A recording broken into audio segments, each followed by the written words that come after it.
नमस्कार, मैं अरुण आपका स्वागत करता हूं सक्सेस मंत्रा की ऑनलाइन यूट्यूब क्लासेस पे। मैं आज आप लोगों को यहां भारतीय संविधान की प्रस्तावना के बारे में कुछ प्रमुख बिंदु बताऊंगा जो पिछले विगत कई वर्षों से पेपर में पूछे जा रहे हैं और आगे भी पूछे जाने की लगातार संभावना है। ठीक है। अच्छा, एक चीज़ और मैं आपको बता दूं, भारतीय संविधान आपका पूरा करवाया जाएगा। इसके जितने भी इम्पोर्टेंट टॉपिक्स हैं, जितने भी आपके इम्पोर्टेंट क्लासेज हैं, जितने भी महत्वपूर्ण टॉपिक हैं जहाँ से क्वेश्चन पेपर ज़्यादातर बारंबार पूछा जाता है, उन सभी बिंदुओं पर चर्चा की जाएगी। ठीक है। अभी आप लोगों को ये लग रहा होगा कि प्रस्तावना छोटा सा टॉपिक है, पहले ही उठा लिया, संविधान का इतिहास नहीं कराया, संवैधानिक इतिहास नहीं करवाया, या फिर और बहुत सारी चीज़ें हैं वो ही नहीं करवाई। तो मैं आप लोगों को याद दिलवा दूँ कि जैसे ही ये टॉपिक्स आगे बढ़ेंगे उसके तुरंत बाद मैं आपको संवैधानिक इतिहास और आधुनिक भारत के साथ संवैधानिक इतिहास भी करवा दूंगा। ठीक है। चलिए तो शुरू करते हैं भारतीय संविधान की प्रस्तावना। जैसा कि हम सभी लोग जानते हैं, भारत एक लोकतांत्रिक देश है। लोकतांत्रिक देश है। ठीक है। यहां से शब्द उठाइए आप, लोकतंत्र।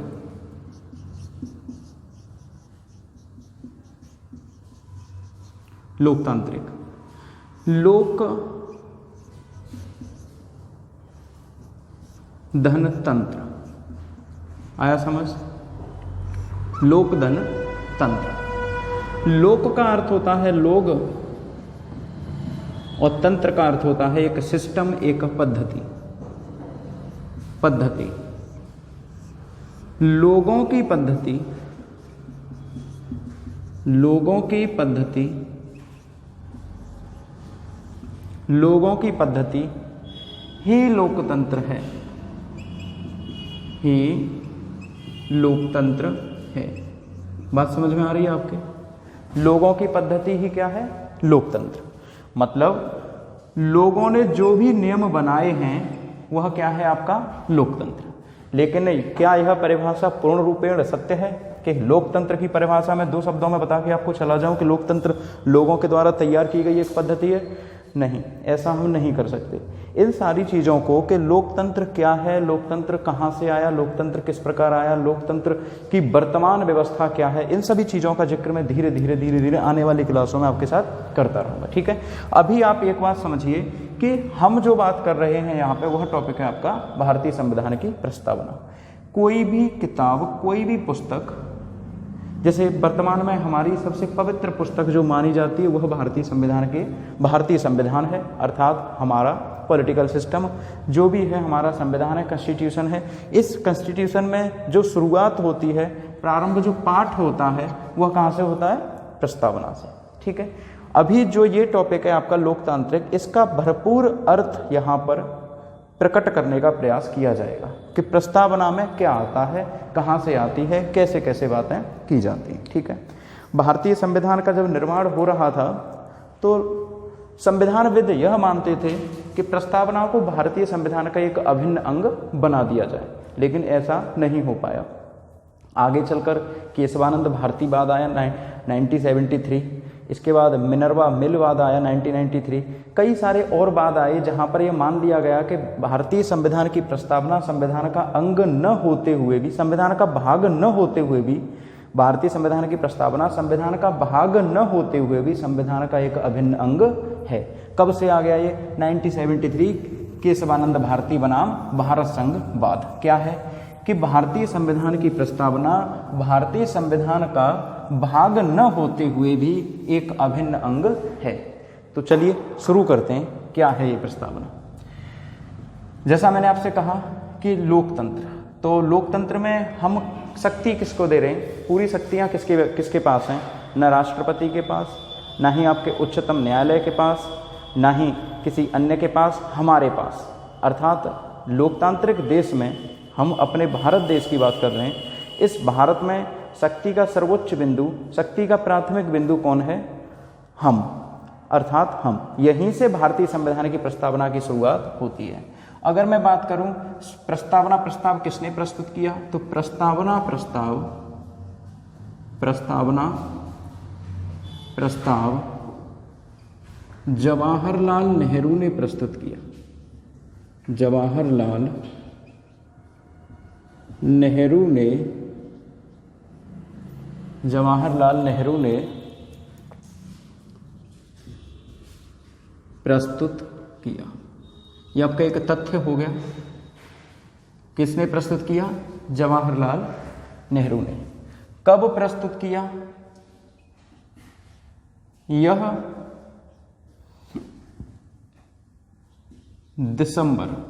13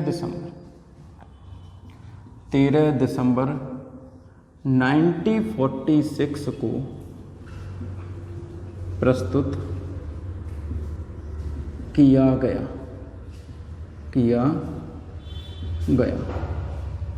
इसे कब स्वीकार किया गया? इसे जनवरी 1947 में स्वीकार किया गया। जो हमारा प्रेम्बल है, अंग्रेजी में प्रस्तावना को हम प्रेम्बल कहते हैं। प्रियम्बल में जो प्रस्ताव है यह कब प्रस्तुत किया गया? शुरुआत में संविधान सभा के समक्ष किसने प्रस्तुत किया? जवाहरलाल नेहरू ने। कब प्रस्तुत किया? 13 दिसंबर 1946 1946। इसे स्वीकार कब किया गया? जनवरी 1947 में। अर्थात जो जवाहरलाल नेहरू ने प्रस्ताव प्रस्तुत किया था उसे जनवरी 1947 में संविधान सभा के द्वारा स्वीकार कर लिया गया। ये दो बातें आपको याद होंगी। 9 दिसंबर 1946 प्रथम अस्थायी अध्यक्ष संविधान सभा के, प्रथम अस्थायी अध्यक्ष संविधान सभा के प्रथम अस्थायी अध्यक्ष कौन बने? ये बने आपके सच्चिदानंद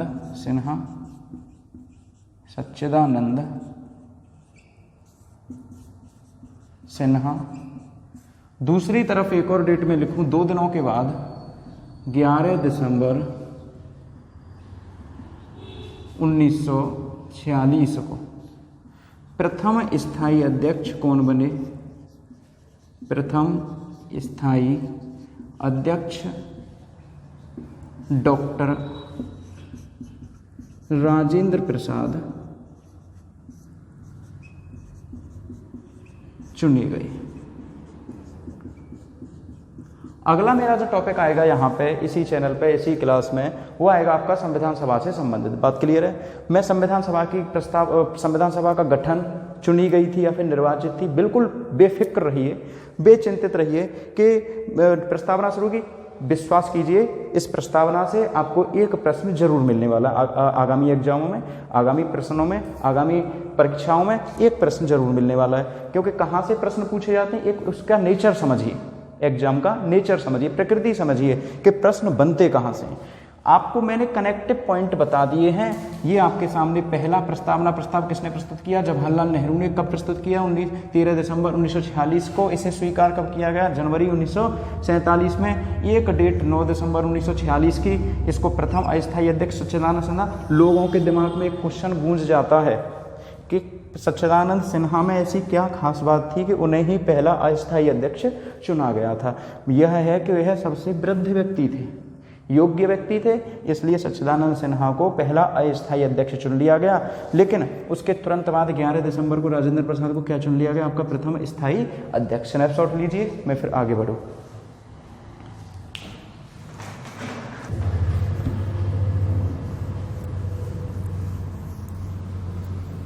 अब जवाहरलाल नेहरू ने जो प्रस्तावना प्रस्तुत की उसको मैं एक बार इस व्हाइट बोर्ड के ऊपर लिख रहा हूँ। आप भी अपनी कॉपी में लिखने का प्रयास करें, अथवा किसी भी सोर्स से, किसी भी स्रोत से इस प्रस्तावना को जरूर एक बार पढ़ लें, लिख लें, जिससे कि हमारे जितने भी एग्जाम पेपर आएँ, हमारे जितने भी क्वेश्चन पेपर बने, उनमें से हम प्रस्तावना से कम एक सवाल जो आए उसे हल कर पाएँ। किस प्रकार के सवाल पूछे जा रहे हैं? पिछली बार यूपी प्लस 2019 में एक क्वेश्चन आया था, इससे पूछा गया था भारतीय संविधान की प्रस्तावना में कितने प्रकार की स्वतंत्रता का जिक्र है। कईयों बार प्रश्न पूछे गए हैं, ठीक है। तो ऐसा नहीं है कि प्रस्तावना जरूरी नहीं है। जहाँ से संविधान शुरू हो रहा है, संविधान का भाग तो नहीं है, लेकिन संविधान का एक अभिन्न अंग है। तो संविधान के हम अभिन्न अंग को छोड़ कैसे सकते हैं, इसलिए संविधान की प्रस्तावना को बेहतर ढंग से पाठ कीजिए। तो कहाँ से शुरू होती है संविधान की प्रस्तावना? हम भारत के लोग भारत को एक संपूर्ण प्रभुत्व संपन्न, हम भारत के लोग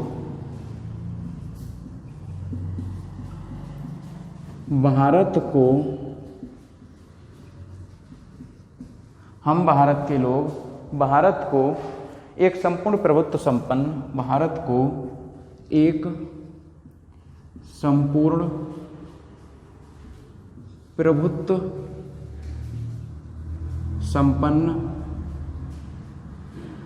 प्रभुत्व संपन्न, एक एक शब्द को जरा ध्यान से गौर से पढ़िए। संपूर्ण प्रभुत्व संपन्न, समाजवादी पंथ निरपेक्ष लोकतांत्रिक, समाजवादी पंथ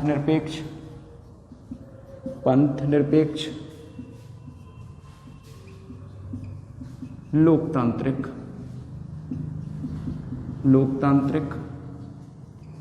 गणराज्य लोकतांत्रिक गणराज्य बनाने के लिए, लोकतांत्रिक गणराज्य बनाने के लिए, गणराज्य बनाने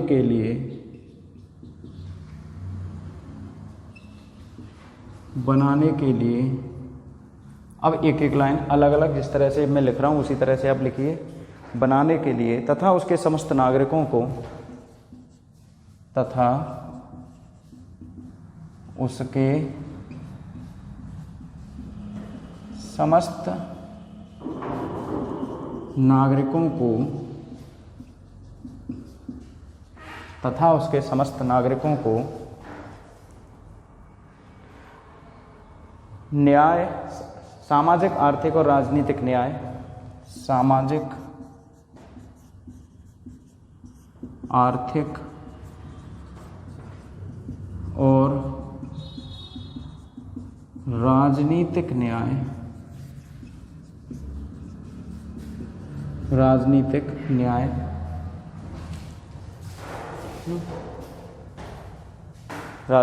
न्याय। तो प्रस्तावना शुरू कहाँ से होती है? हम भारत के लोगों से, ठीक है। जैसे मैंने कहा लोकतंत्र की सर्वोच्च शक्ति किसके हाथ में? लोगों के हाथ में, ठीक है। भारत को एक संपूर्ण प्रभुत्व संपन्न, ये जितने भी अंडरलाइन वर्ड्स कर रहा हूं इन सब का मीनिंग मैं आपको बताऊंगा।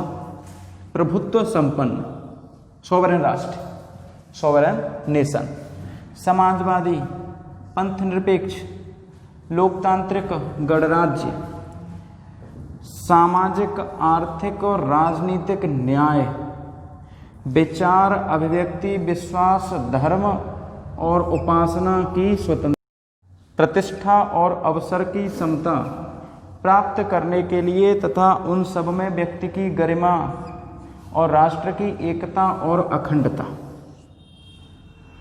सुनिश्चित करने वाली बंधुता बढ़ाने के लिए दृढ़ संकल्पित होकर आज तारीख 26 नवंबर 1949 ईस्वी को एतद द्वारा संविधान सभा को अंगीकृत अधिनियमित और आत्मार्पित करते हैं। चलिए एक शब्द लिखता हूं मैं आपके सामने, अभी इधर दिख रहा है। यहां शुरू कहां से हो रही है भारतीय संविधान की प्रस्तावना? हम भारत के लोग, हम भारत के लोग, और अंतिम शब्द क्या है इसका? आत्मार्पित करते हैं। यह आपकी संविधान की प्रस्तावना का ही एक शब्द है, एक सेंटेंस है। शुरू कहां से हो रहा है? ये रहा, हम भारत के लोग आत्मार्पित करते हैं। अर्थात भारतीय संविधान की प्रस्तावना का निर्माण किसने किया है? हमने। और अर्पित किसे कर रहे हैं? अपने आप को। तो संविधान की सर्वोच्च शक्ति, संविधान की सर्वोच्च शक्ति कौन हुई, राष्ट्रपति या हम अर्थात भारत की जनता, भारत के लोग। कई बार ये प्रश्न आपके पूछे जा चुका है कि निम्नलिखित में से कौन संविधान की सर्वोच्च शक्ति एकत्रित करता है। तो किसके पास है संविधान की सर्वोच्च शक्ति, हमारे पास, अर्थात भारत के लोगों के पास।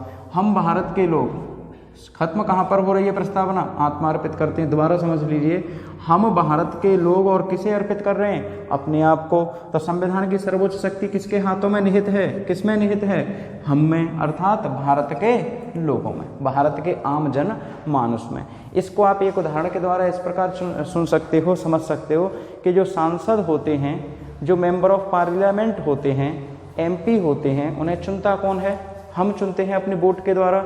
और वे क्या करते हैं, संसद में जाकर विधियों का निर्माण करते हैं। तो हम वहाँ विधियाँ किसके लिए बनाई जा रही हैं, हमारी सुरक्षा के लिए। अर्थात हम जो प्रतिनिधि, जो रिप्रेजेंटेटिव चुनते हैं, वह किसके द्वारा चुने जाते हैं, हमारे द्वारा। और वो विधियाँ किसके लिए बनाते हैं, हमारे लिए। तो आप इस प्रकार से समझ सकते हो कि हमने अपनी विधियों के लिए अपने प्रतिनिधियों को चुन रखा है, अर्थात हम ही उन लोगों को चुनते हैं जो हमारे लिए विधियों का निर्माण करते हैं। अर्थात सर्वोच्च शक्ति किसके हाथ में रही संविधान की, भारत की आम जनता के हाथ में। कोई दिक्कत, अगर आपको कुछ लग रहा है कि इसमें इस सेंटेंस को समझने में कोई परेशानी है, तो वो आप मुझे पूछ सकते हो, कमेंट करके बताइए कि आपकी समझ में कुछ आया है या फिर नहीं आया। ठीक है, चलो आगे बढ़ते हैं फिर। ठीक है, अब आपसे सवाल आया, अगला जो अंडरलाइन शब्द है वो है संपूर्ण प्रभुत्व संपन्न। संपूर्ण प्रभुत्व, सॉवरेन राष्ट्र कहते हैं, संपूर्ण प्रभुत्व संपन्न। इस शब्द को समझिए, संपूर्ण प्रभुत्व संपन्न का अर्थ होता है हम, अर्थात हमारा देश भारत, हम अपने निर्णय स्वयं लेंगे। अर्थात भारत के निर्णय लेने के लिए कोई अन्य राष्ट्र आगे आड़े नहीं आएगा। बात समझ में आ रही है आपके? अर्थात हम अपने निर्णय क्या है, हम अपने स्वयं के प्रभु हैं, हम अपने स्वयं के प्रभु हैं, अर्थात सॉवरेन राष्ट्र हैं। हम अपने निर्णय स्वयं लेंगे, हमारे निर्णय लेने के लिए कोई अन्य देश नहीं आएगा। यदि भारत का किसी अन्य राष्ट्र के साथ संधि अथवा समझौता अथवा युद्ध होता है, तो उस स्थिति में कोई अन्य देश चाहे भारत का कितना भी करीबी क्यों न हो, तो इस बात को हम इस प्रकार से समझ सकते हैं कि भारत सभी राष्ट्रों के साथ मित्रता का व्यवहार अपनाना चाहता है। इसलिए हम क्या करते हैं कि नो फर्स्ट वॉर, अर्थात हम पहले किसी से युद्ध नहीं करेंगे। ठीक है, तो ये आप समझ लीजिए कि हम अपने निर्णय स्वयं लेंगे। बात समझ में आ गई होगी। नेक्स्ट पॉइंट देखिए, समाजवादी। समाजवादी, ये शब्द समझने से पहले आप 3 शब्द समझिए। समाजवादी, समाजवादी शब्द समझिए पहले। समाजवादी, इसका अर्थ होता है सोशलिस्टिक। यह शब्द पूर्व सोवियत संघ में, अर्थात वर्तमान रूस में अत्यधिक प्रचलित है, क्योंकि रूस कैसा एक राष्ट्र है, समाजवादी राष्ट्र।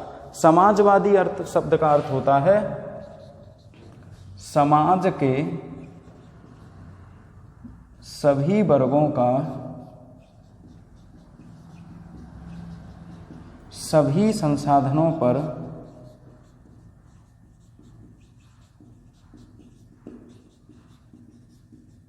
समान अधिकार होना, समान अधिकार होना। बात समझ में आ रही है आपके कि समाजवादी का अर्थ क्या है, समाज के जितने भी वर्ग हैं उन सबका सभी संसाधनों पर समान अधिकार होना। संसाधनों पर अधिकार सरकार का हो जाता है और उस संसाधन को सरकार सभी वर्गों में समान रूप से वितरित कर देती है। इसका उदाहरण हम क्या ले सकते हैं, उदाहरण प्रत्यक्ष लाभ हस्तांतरण, डायरेक्ट बेनिफिट ट्रांसफर। अर्थात प्रत्यक्ष लाभ हस्तांतरण क्या है आपका कि समाजवादी जितने भी राष्ट्र हैं वे अपने सभी संसाधनों को जनता के समस्त वर्गों में एक समान रूप से वितरित करते रहते हैं। बात क्लियर? तो ये आपकी समझ में आ गया होगा। समाजवादी का अर्थ क्या होता है कि हमारे भारत के जितने भी संसाधन हैं उस पर समाज के सभी वर्गों का एक समान रूप से बंटवारा किया जाएगा। ठीक है, आगे बढ़ते हैं। अगला जो शब्द है आपका वह है पंथ निरपेक्ष। पंथ निरपेक्ष, पंथ निरपेक्ष। देखो, अब लोगों की समझ में आता है कि धर्मनिरपेक्ष लिख दें, तो भैया पंथ निरपेक्ष का जिक्र है भारतीय संविधान में, तो धर्मनिरपेक्ष, आप धर्मनिरपेक्ष को लेकर समझ सकते हो कि पंथ निरपेक्ष क्या होता है। देखो, धर्म तो आप सभी समझते हो, निरपेक्ष का अर्थ होता है नहीं मानने वाला। अभी मैं आपको पंथ निरपेक्ष नहीं समझा रहा, अभी मैं आपको धर्मनिरपेक्ष समझा रहा हूँ। धर्म का अर्थ होता है हमारा जो ड्यूटी है, हमारा जो कर्तव्य है। धर्म को आप क्या समझते हो? धर्म का तात्पर्य है हमारा कर्तव्य, हमारा कार्य। अर्थात यदि हम कोई कार्य तन्मयता के साथ कर रहे हैं, हम कोई अपनी ड्यूटी फॉलो कर रहे हैं, तो वही क्या है? हमारा धर्म। राष्ट्र का कोई भी धर्म नहीं है, राष्ट्र का कोई भी धर्म, जैसे बात करते हैं हिंदू, मुस्लिम, सिख, ईसाई, जैन या फिर कोई अन्य धर्म, पारसी, ये भारतीय राष्ट्र का कोई भी धर्म नहीं है। धर्म कई छोटे छोटे छोटे छोटे सेक्ट में टूटा रहता है। ये जो सेक्ट होते हैं यह क्या कहलाता है? आपका पंथ। भारत का कोई धर्म तो है ही नहीं, ऊपर से कोई पंथ भी नहीं है। अर्थात हमारे भारत का मतलब भारत सरकार के द्वारा अपना कोई भी राष्ट्रीय धर्म घोषित नहीं किया गया। लोग अपना धर्म स्वयं मान सकते हैं कि वे किस विचारधारा को फॉलो कर सकते हैं। बात समझ में आई कि नहीं? बात समझ में आई कि भारत सरकार का किसी भी प्रकार का कोई धर्म नहीं है, किंतु लोग अपनी विचारधारा मानने के लिए स्वतंत्र हैं, वह कोई भी धर्म मान सकते हैं। तो इसे आप समझ सकते हो अनुच्छेद 25 के संदर्भ में। हम जब मूल अधिकारों की बात करेंगे तो मैं आपको समझाऊंगा उधर के अनुच्छेद 25 क्या होता है? धार्मिक स्वतंत्रता का अधिकार। अर्थात लोग अपना धर्म मानने के लिए स्वतंत्र हैं, वो कोई भी धर्म मान सकते हैं। लोकतांत्रिक, अब आगे बढ़ते हैं हम लोग लोकतांत्रिक पर। ठीक है, लोकतांत्रिक। लोकतांत्रिक का अर्थ मैं आपको समझा चुका हूं, लोगों का तंत्र। लोकतंत्र अर्थात लोगों का तंत्र। तो जो डेमोक्रेटिक राष्ट्र होते हैं, जो भी डेमोक्रेटिक राष्ट्र होते हैं, अर्थात जो लोकतांत्रिक राष्ट्र होते हैं, उनमें लोगों के द्वारा, लोगों के लिए, लोगों की सरकार ही चुनी जाती। To the people, by the people, for the people is called democracy. समझ में आया? मतलब लोगों के द्वारा, लोगों के लिए चुनी गई सरकार क्या है? आपका लोकतंत्र। बात क्लियर? अब देखिए महत्वपूर्ण पॉइंट जो आपके और पूछे जाते हैं। पहला, सामाजिक, आर्थिक, राजनीतिक न्याय। कितने प्रकार के न्याय का जिक्र किया गया भारतीय संविधान की प्रस्तावना में? 3 प्रकार का न्याय। कौन सा? सोशल न्याय किया जाएगा, सबके साथ सोशल जस्टिस, सामाजिक तौर पर किसी के साथ भेदभाव नहीं किया जाएगा। आर्थिक तौर पर अगर सरकार कोई अर्थ से संबंधित अर्थात इकोनॉमी से संबंधित नीति बनाती है तो उसमें किसी भी व्यक्ति के साथ भेदभाव नहीं किया जाएगा। और राजनीतिक न्याय अर्थात न्याय हमें कितने प्रकार से दिया जाएगा प्रस्तावना के अनुसार? 3 प्रकार से। तो न्याय, कितने प्रकार के न्याय का जिक्र है? 3। बात क्लियर हुई? कौन सा? सामाजिक, आर्थिक और राजनीतिक। इसी प्रकार स्वतंत्रता स्वतंत्रता कितने प्रकार की है भारतीय संविधान की प्रस्तावना में? 5। कौन सी? विचार, अभिव्यक्ति, विश्वास, धर्म और उपासना। अर्थात हम अपने विचार व्यक्त करने के लिए स्वतंत्र हैं, हम कुछ भी अपने विचार जो अंदर हैं उन्हें बाहर बोलने के लिए भी स्वतंत्र हैं, बोलना। विश्वास, हम किसी में अपने फेथ कर सकते हैं, हम किसी के अंदर अपना विश्वास दिखा सकते हैं कि हम ये मानते हैं, नहीं मानते, हम अपना धर्म मान सकते हैं, हम किसी भी ईश्वर की उपासना करने के लिए स्वतंत्र हैं, कोई भी हमें बाध्य नहीं कर सकता। लास्ट ईयर यूपी पुलिस में पूछा गया 2019 में ये सवाल था कि भारतीय संविधान की प्रस्तावना में कितने प्रकार के न्याय का जिक्र किया गया है। अब बात ये नहीं रही कि आपसे केवल फैक्ट पूछे जाते हैं, अब बात यहाँ तक बढ़ गई है कि कितने प्रकार की स्वतंत्रता? 5। और इसमें ये भी पूछा था कि वह स्वतंत्रता कौन सी है। तो याद रखोगे आप, विचार, अभिव्यक्ति, विश्वास, धर्म और उपासना की स्वतंत्रता। जब यूपी पुलिस पूछ सकता है तो अन्य एग्जाम क्यों नहीं? तो याद रखिए प्रस्तावना अत्यंत महत्वपूर्ण टॉपिक है आपका। आगे हम बात करते हैं समता, समानता, मतलब लोगों के बीच में समानता कितने आधारों पर प्रकट की जाएगी? इक्विलिटी कहते हैं जिसे, इक्विलिटी। तो समानता, समता। समता है आपकी दो प्रकार की, कौन सी? प्रतिष्ठा और अवसर की समता। अब आगे चलिए, इन सब में व्यक्ति की गरिमा अर्थात हमारा गौरव, हमारा आत्मसम्मान, राष्ट्र की एकता और अखंडता, यह अत्यंत महत्वपूर्ण है। हम वे सभी विचार करेंगे, हम वे सभी कार्य करेंगे जिससे हमारे राष्ट्र की एकता बनी रहे और हम सब एक दूसरे के साथ अभिन्न रूप से जुड़े रहें, अर्थात हमारा राष्ट्र एक रहे और हम सभी अखंड रूप से उसके अंदर रहें। सुनिश्चित करने वाली बंधुता, बंधुता का अर्थ होता है ब्रदरहुड, भाईचारा। दृढ़ संकल्प होकर संविधान की सभा में यह प्रस्ताव जो संविधान हमारी ये डेट कौन सी, संविधान सभा में प्रस्ताव कब स्वीकार किया गया था? जनवरी 1947 में। किंतु जब आपसे पूछे कि संविधान सभा की बैठक अर्थात हमारा संविधान बनकर कब तैयार हुआ था, वो कब था? 26 नवंबर 1949। आपसे पूछी जाएगी डेट कि कौन सी तिथि का उल्लेख है। एक और चीज मैं बता दूं, इस प्रस्तावना में विक्रम संवत का उल्लेख है। जो प्रस्तावना में कौन से संवत का उल्लेख है? राजा विक्रमादित्य के बनाए गए विक्रम संवत का उल्लेख है, ठीक है। जबकि हमारा राष्ट्रीय संवत क्या है? हमारा राष्ट्रीय संवत शक संवत है, शक संवत है, ठीक है। ये बात आप याद रखना। प्रस्तावना में विक्रम संवत का उल्लेख है, जबकि हमारा राष्ट्रीय संवत क्या है? शक संवत। किसी तिथि का भी उल्लेख है? हाँ जी है, कि शुक्ल पक्ष सप्तमी का उल्लेख इसमें किया गया है। बात समझ में आई? आपकी प्रस्तावना का जो टॉपिक था, जितने प्रश्न इससे पूछे जाते हैं मैंने खत्म कर दिया है। एक और अत्यंत महत्वपूर्ण बात, ये जो चीज़ें हैं आपकी, ये आपने उतार लिया होगा, इसे इरेज कर रहा हूँ मैं, कि हमारे यहाँ जो 42वां संविधान, क्या कभी प्रस्तावना में संशोधन किया गया है या फिर कभी किया जाएगा? जी हाँ, किया गया है। क्या प्रस्तावना के ऊपर कोई वाद हुआ है? हुआ है। 1973 का केशवानंद भारती वाद भारतीय संविधान की प्रस्तावना से ही संबंधित है। बात समझ रहे हैं आप? जो 1973 का केशवानंद भारती वाद था वह किससे संबंधित था? भारतीय संविधान की प्रस्तावना का भी उसमें जिक्र किया गया था। उसी केस में यह माना गया था कि भारतीय संविधान की प्रस्तावना भारतीय संविधान का अभिन्न अंग है, अर्थात इसमें अगर आप कुछ घटाना बढ़ाना चाहते हो, इसे हटाना है या फिर घटाना है बढ़ाना है, तो संविधान संशोधन की प्रक्रिया अर्थात अनुच्छेद 368 का उल्लेख किया जाएगा। संविधान संशोधन की प्रक्रिया के द्वारा ही इसमें कुछ गठजोड़। तो यहाँ तक कोई दिक्कत तो नहीं है आप लोगों को। मैं आपको अंतिम बात ये बता रहा हूँ कि जो लघु संविधान हुआ था 1976 में, जिसे कहते हैं 42वां संविधान संशोधन, ये इंदिरा गांधी के शासनकाल में किया गया था। इस संशोधन के द्वारा प्रस्तावना में समाजवादी, पंथनिरपेक्ष और अखंडता शब्द जोड़े गए। एक बार यूपी पीसीएस में क्वेश्चन पूछा जा चुका है कि कितने शब्द जोड़े गए थे, तो अब आपके सामने लिखा हुआ है कि एक तो समाजवादी शब्द हो गया, एक पंथनिरपेक्ष हो गया और एक हो गया आपका अखंडता।